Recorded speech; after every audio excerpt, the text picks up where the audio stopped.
오늘 사실 가장 큰 것 중에 하나가 국회 본회의장에서는 명태균 특검법이 국회를 통과했습니다.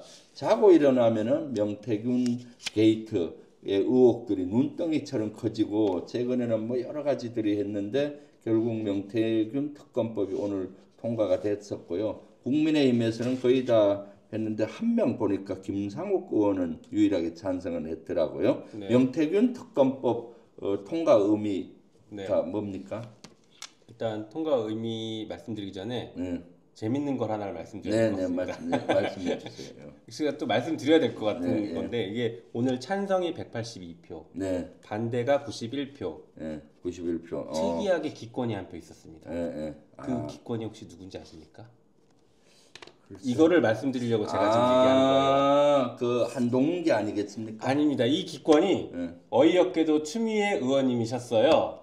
그래? 말이 안 되잖아요. 네. 이게 우리 저기 투표하다 보면 오류가 생기잖아요. 그렇죠. 추미애 의원님 오류가 생긴 거예요. 그래서 고쳤겠네요. 고쳤죠. 고쳤다고 요구는 했지만 이미 이제 그 언론에는 다 기권 한 명이 나가잖아요. 그리고 의장님도 기권 한 명 이렇게 선포하니까 방망이 두드릴 때. 그래서 추미애 의원이 갑자기 기권이 돼버렸습니다. 그래서 추미애 의원님 뒤에서 제 뒷자리에 앉으신데 그리고 내가 이거 투표하려고 여기 기다리고 있는데 나 기권돼서 어떡하냐고 계속 뒤에서 그러시더라고요. 그래서 이거 쓰면은 다시 써서 이제 정정 신청을 해서 이거는 나중에 회의록에는 찬성으로 정정이 되긴 해요. 하지만 이미 언론에는 기권으로 나가버려서 혹시 추미애 의원님이 왜 기권하셨을까라고 여러분들 지지자분들께서 오해하지 않으셨으면 좋겠다 싶어서 말씀드리는 거죠. 사실 투표를 하다 보면은 찬성, 반대, 기권 뭐 누르다 보면 잘못 누를 수가 있고요. 그리고 오류가 생길 수가 있어요. 근데 그것이 순식간에 이루어지잖아요. 그렇죠. 한 10초, 한 20초 내에 이루어졌잖아요. 네. 투표해 주세요 하면 누르고 한 5초 기다렸다 다 투표하셨습니까? 하면 바로 결과가 떠요. 맞아요. 전자 시스템이 그런 게 문제죠. 네. 그럼 어떨 때 못 누르고 있든가 잘못 누를 경우가 있든가 오류가 생길 수가 있을 땐 뒤에 국회 직원이 있습니다. 불러서 내가 잘못 눌렀다 이미 발표했더라도 그러면 수정 이유하고 이거 A4지 한 장 용지를 줘요. 그럼 내가 이것은 기권해서 찬성으로 정정하고 이유 이렇게 적어서 제출하면은 기록상의 최종 기록은 사실은 찬성으로 바뀌어져요. 근데 공표가 돼버리고 그 화면이 딱 나오니까 오늘 추미애 의원님 되게 마음고생 하셨겠네요. 근데 추미애 의원님에 대한 신뢰가 또 워낙 높으니까 아마 우리 지지자분들께서는 뭐 뭔가 오류가 있었겠지 이렇게 생각하실 수도 있는데 그래도 혹시 모르니까 제가 또 말씀을 드려야 되겠더라고요. 역시 원내 그렇죠. 또 수석 부대표시니까 그런 것까지 네. 알뜰히 챙기고 또 오늘 추미애 의원님을 대변을 해주고 계십니다. 추미애 의원님 보고 계십니까? 추미애 의원님이 밥 한번 사야 될 것 같아요. 김용민 의원님한테. 명태균 특검법 내용이 법 이것도 발의할 때 특검법도 김용민 의원님이 주로 관여하셨잖아요. 네, 법 내용이 주로 뭡니까? 간단히 말씀을 드리면요. 지금 문제가 되고 있는 명태균을 통한 여론 조작 그리고 여론 조사를 무상으로 제공했거나 아니면 대가성 있게 제공하는 방식으로 한 선거 개입, 공천 개입 이런 것들, 이런 것들이 이제 수사 대상이고요. 또 하나 중요한 건 그렇게 공천에 개입하고 나서 다시 국정농단 혹은 이권에 개입해가는 과정들, 명태균 씨가 이런 단계적인 과정들에 대한 종합적인 수사가 필요하다고 해서 특검법을 발의를 했죠. 그래서 오늘 통과시켰고요. 이 특검법이 이제 앞으로는 이제 절차가 뭐 잘 아시는 것처럼 최상목 권한대행이 거부권을 행사할지 안 할지 일단 이걸 좀 봐야 될 것 같습니다. 그렇죠. 그런데 지금 분위기상으로는 뭐 국민의힘에서는 당론으로 부결했고 이게 자기들 국민의힘당을 괴멸시키는 법이다라고 하면서 거부권 행사를 건의하겠다 이렇게 벌써 입장을 밝혔어요. 저는 이제 국민의힘이 똑똑한가 싶은 생각이 드는 게 어떻게 알았지 괴멸될지. 아니 사실은 얼마나 나쁜 짓을 많이 했으면 자기네 스스로가 그런 얘기를 합니까? 우리 당 괴멸된다고. 그렇죠. 네, 보니까 지금 주요 대선 후보군들이 한동훈 빼고는 다 걸려 있는 것 같아요. 그렇죠. 다 거기에 명단에 그렇죠. 나오잖아요. 심지어 또 뭐 많은 개혁신당에는 분들이. 이준석까지. 네. 그래서 오늘 이 찬반 토론이 있었는데 서영교 네. 의원님이 찬성 토론을 하시면서 그 얘기를 했어요. 음, 그러니까 명태균 씨 잘해주지 그랬어요. 이렇게 이런 얘기까지 하시더라고요.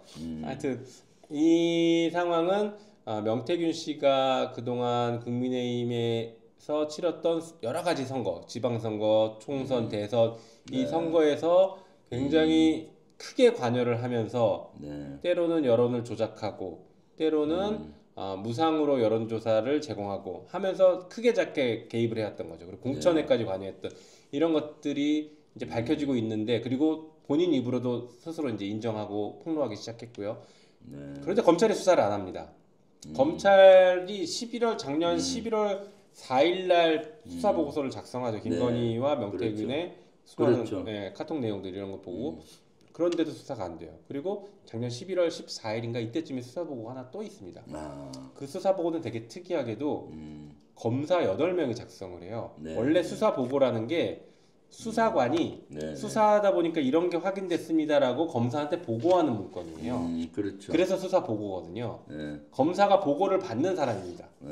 그런데 이 수사 보고 특이하게 검사가 8명이나 작성을 해요. 누군가한테 보고를 하는 거죠. 특이한 보고서입니다. 아, 그렇구나. 네. 굉장히 특이한 수사 보고서예요. 네. 그래서 이 수사 보고서에는 되게 중요한 내용이 하나 있는데 그게 뭐냐면 김건희가 여론 조작을 아는 걸 넘어서 이걸 부탁했을 의심이 된다라는 것까지 기재를 해놔요. 네. 그런데 여전히 김건희를 소환조차 하지 않고 그 수사 보고서에도 김건희가 피의자로 입건이 안 돼 있습니다. 그렇죠. 그러니까 검찰이 지금 엉망진창인 거예요. 맞아요. 네. 눈치 보고 있고 수사도 안 하고 있고. 그렇지. 저희가 특검법 내니까 그제서야 부랴부랴 중간수사 발표하면서 네. 몇 개 기소했다고 하고 중앙지검을 확 넘겨버리지 넘겨버리고 않습니까? 또 시간 끌게 하고 네. 또 뭐 그래서 우리 네. 특검법에는요. 이거 봐주기 수사하면 봐주기 수사한 검사들도 수사할 수 있게 해놨습니다. 아, 그 잘 하셨네.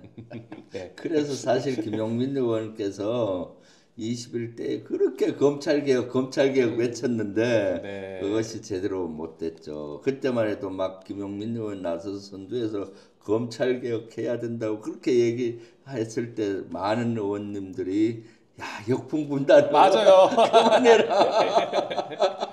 저도 지금 돌이켜 보면은 그때 검찰개혁을 문재인 정부 때 그대로 했었어야 돼요. 끝냈어야 우리가 권력을 잡고 정부 문재인 정부 때 했었으면 할 수 있었는데 맞습니다. 그때만 해도 좀 이 정도인지는 몰랐죠 검찰이. 그래서 참 아쉬워요. 실제 그래서 그때 생각하면은 우리 김용민 의원이 선지다. 워낙 미래를 보고 가는 워낙 검찰이 나쁜 모습을 많이 봐서 그런 거죠, 뭐. 선지. 제가 21대 때 검사 역할을, 탄핵 그 기억하실지 모르겠지만 검사 탄핵 한 명 하는 것도 되게 힘들었잖아요. 힘들었죠. 그때 김용민 의원 검사 탄핵 막 엄청 주장했는데 그거 겨우겨우 한 명 했잖아요. 한 명 진짜 그때 겨우 저 했어요. 편들어 듣는 거 아세요? 잘 알죠. 매달 2명씩 해야 된다. 맞아요. 그때 얘기하셨어요. 그래서 이 검찰이 제가 이재명 대표 수사하고 하는 거 보니까 와 이건 진짜 정적 죽이기 정치 검찰이 되고 네. 검찰 공화국이 돼버리고 그런 상황에서 제가 군인 출신으로서 봐서도 이건 안 되겠더라고요. 그래서 김용민 의원 막 검찰 개혁하고 검사 탄핵한다 할 때 저도 편을 들었습니다. 저는 더 나가서 한 달에 2명씩 계속하자. 의총에서 막 세게 얘기해 주셔가지고 엄청 큰 힘이 됐습니다. 그때. 그런 적이 있었고요. 명태균 게이트 자고 일어나면 새로운 것들이 많이 나오고 있는데 특히 최근에 이슈가 됐던 것이 윤석열 목소리, 김건희 목소리가 나왔잖아요. 네. 윤상현한테 얘기할게. 명태균 통화에 보면은 지난번에도 나왔지만은 구체적으로 얘기가 나오잖아요. 그때는 공관위원장이 뭐 정진석인지 누군지 모른다고 윤석열 얘기하다가 이 통화에는 윤상현한테 얘기할게 뭐 공관위원장 있잖아 뭐 이런 식으로 얘기했잖아요. 그거 한번 들어보셨죠? 네, 뭐 아시겠지만 저희가 이제 10월 31일 날 녹취록을 공개했죠. 윤석열 육성 녹취록을 처음 공개했죠, 원내에서. 그렇죠. 네. 그게 바로 이 내용이었고 네. 요번에 공개된 게 저희가 공개했던 거의 풀 버전입니다. 그때 이제 일종의 요약본, 압축본. 그렇죠. 그래서 명태균이 그때 바로 반박했던 게 저 녹음은 생략된 거 중간에 생략됐다. 그렇죠. 막 이러면서 마치 우리 네. 녹음이 뭐가 신빙성이 떨어지는 것처럼 얘기했는데 네. 알고 보니 까보니까 더 엄청난 얘기가 나온 거예요, 풀 버전에는. 그렇죠. 네. 네, 그래서 방금 말씀하신 것처럼 그때 이제 김영선을 대가성 있는 공천, 대가 관계 있는 공천으로 저희는 보고 있는데 공천을 하면서 당에서 그때 당에서의 얘기는 권성동, 윤한홍 이때 친윤으로 그렇죠. 분류됐던 사람들이잖아요. 네. 이 사람들이 반대를 하고 있다. 그러니까 김영선이 그쪽에 공천받기 어려운 상태다라는 걸 지금 막 얘기하면서 하소연하는 거예요. 그렇죠. 명태균이 그랬더니 윤석열도 그쪽 알아봤더니 걔들이 반대하는 거다라고 하면서 내가 그래서 공관위원장인 윤상현한테 다시 한번 얘기했다. 그렇죠. 걱정하지 마라. 네. 이런 얘기를 하고 명태균은 또 이 얘기를 아마 김건희에게 먼저 얘기했던 것 같고 그러니까 그렇죠. 김건희 옆에서 뭐 하는 거냐 빨리 도와줘라 이렇게 아마 했겠죠. 여기는 네, 확인은 안 됐지만 그렇죠. 그러니까 갑자기 둘이 전화 통화하면서 이 얘기를 하는 겁니다. 걱정하지 마라 라고 하는 거죠. 이런 증거가 나오면은 공천 개입을 했다는 확실한 증거 아니에요? 법적으로 어떻습니까? 자백이죠. 자백 증거가 나오는 거잖아요. 그렇죠. 네. 그러면서 윤석열이 그때 그 대국민 담화하면서 그 얘기를 해서 조금 전에 말씀하신 것처럼 나는 그때 공관위원장이 누군지 몰랐고 뭐 정진석 있냐 뭐 이런 얘기를 하면서 네. 거짓말이었지만 그때 되게 중요한 얘기를 또 하나 했습니다. 뭐냐면 총선 때에도 여기저기서 자기한테 누군가를 추천해주면 자기는 당에 전달했다 이럽니다. 네. 그게 공천 개입이에요. 아, 그렇죠. 그게 바로 그렇죠. 공천 개입입니다. 공천 개입을 그러니까. 자백한 거예요. 네, 그래서 네. 이게 심각한 문제죠. 그래서 당에서는 이 부분에 대해서 별도로 다 고발을 해놨고 명태균 특검법에서 이 부분을 다룰 수 있는 건 다루고 별도로 윤석열에게도 선거법 위반 혹은 정당법 위반 등등의 혐의에 대해서도 다 수사할 수 있게 지금 열어둔 상태입니다. 그리고 업무방해 포함해서. 그럼 김건희 여사는 이렇게 공천 개입에 했잖아요. 네. 근데 공식적인 직책은 없잖아요. 그렇죠. 영부인 외에는. 네. 그럼 이런 경우도 공천 개입으로 봐야 되나요? 할 수 있죠. 공무원과 공범으로 할 수 있습니다. 공범으로? 네, 공무원과 공범 관계. 또 한편으로는 네. 공천 개입에 이제 선거법 위반 여부가 문제된다라고 하면 업무 방해는 공무원이 아니어도 가능합니다. 그렇죠. 네, 네. 네, 그래서 업무 방해로 네. 성립될 수도 있죠. 그리고 이번에 김건희 여사에 대한 또 그 통화 녹취가 나왔잖아요. 네. 뭐 조중동 언급하면서 난 조선일보 폐간에 목숨 걸었어. 조선일보 아마 USB 자신의 녹음된 이런 걸 조선일보가 갖고 위협하고 압박을 한다고 생각을 했던 것 같은데 여기에 대해서도 원내 지도부에서 이걸 얘기했나요? 아, 이거는 주진우 기자가 오픈한 거죠. 네. 이거에 대해서도 한번 보셨습니까? 네, 이게 이 녹음된 시점이 지금 주진우 기자 얘기로는 탄핵 이후라고 합니다. 그렇죠. 이 얘기가 그래서 12월 14일 저희가 윤석열을 탄핵시킨 그 이후의 얘기라고 하고 그래서 USB로 협박을 한 것을 넘어서서 어떤 그 이후에 다른 사정들이 있었을 수 있다라는 추측까지 지금 현재 나오고 있는 상태입니다. 네. 다시 말해서 계엄과도 관련성이 있는 것 아니냐. 그렇죠. 왜냐하면 조선일보가 어느 순간 윤석열의 비상계엄에 대해서 강도 높은 비판을 하기 시작하거든요. 그렇죠. 네. 그래서 그 무렵에 USB와 또 그런 비판, 조선일보의 돌변한 태도 등등에 김건희가 화가 나서 이런 얘기를 한 것 아니냐라는 지금 현재 추측들이 좀 나오고 있죠, 분석들이. 네. 그래서 그 부분은 더 지켜봐야 될 것 같습니다. 어쨌든간 지금 이걸 바라보는 우리 지지층들은 약간 혼란스러워졌어요. 누구를 응원해야 될지. 김건희를 응원해야 되나? 조선일보를 응원해야 되나? 누구를 응원할지 모르는 약간 혼란스러운 상황이 발생해버렸습니다. 자중질환이 일어난 거죠. 그래서 그 당시 기억해 보면 조중동이 공이 김건희와 손절을 해야 된다는 투로 기사가 좀 났던 걸로 제가 기억이 되고요.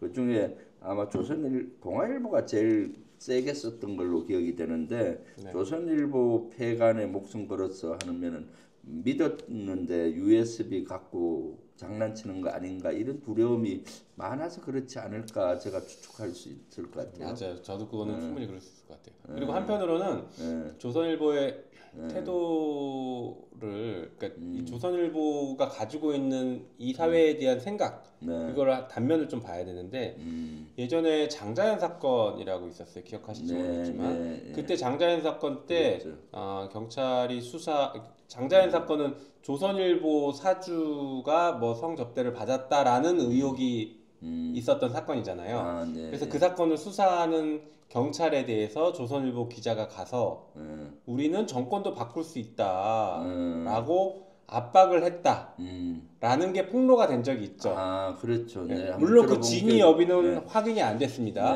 하지만 그거를 당시 조현호 경기 경찰청장 이 폭로를 했어요. 조현호는 우리 진영에서는 굉장히 안 좋아하는 사람이긴 하거든요. 나중에 구속도 되고 했던 사람인데 아무튼 그 사람이 그걸 폭로를 했고 그거 가지고 막 법적 공방도 있고 했었습니다.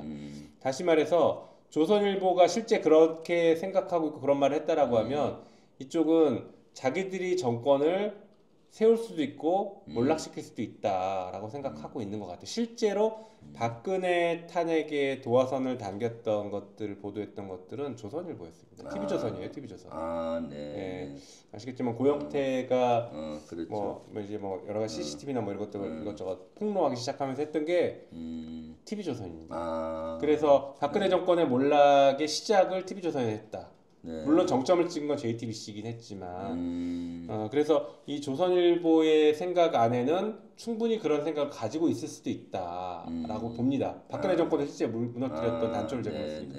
그렇다라고 하면 지금 윤석열 정권에 대해서도 그런 생각을 충분히 할 수 있죠. 저는 윤석열 정권 초기부터 계속 제가 막 강조했던 게 그건데요. 윤석열 정권은 조중동과 분명히 갈라쓴다 라고 계속 얘기했습니다. 왜 그랬냐면 이 정권을 같이 창출한 기득권 세력이라고 한다라고 하면 윤석열이 이 사람들에게 자리를 나눠줘야 되거든요. 그렇죠. 안 나눠주고 다 검찰 출신만 다 박았어요. 맞아. 검찰 그렇죠. 수사관까지 그렇죠. 다 좋은 자리 다 검찰 출신 줬어요. 언론은 안 줬습니다. 조중동 출신들을 또 기용하고 했어야 되는데 그랬죠. 그래서 금방 갈라설 거다라고 저는 봤습니다. 근데 그 뒤에 이제 조금씩 이제 채용해서 달래긴 했는데 이 중요한 순간 오니까 다 들었었지 않습니까? 그렇죠.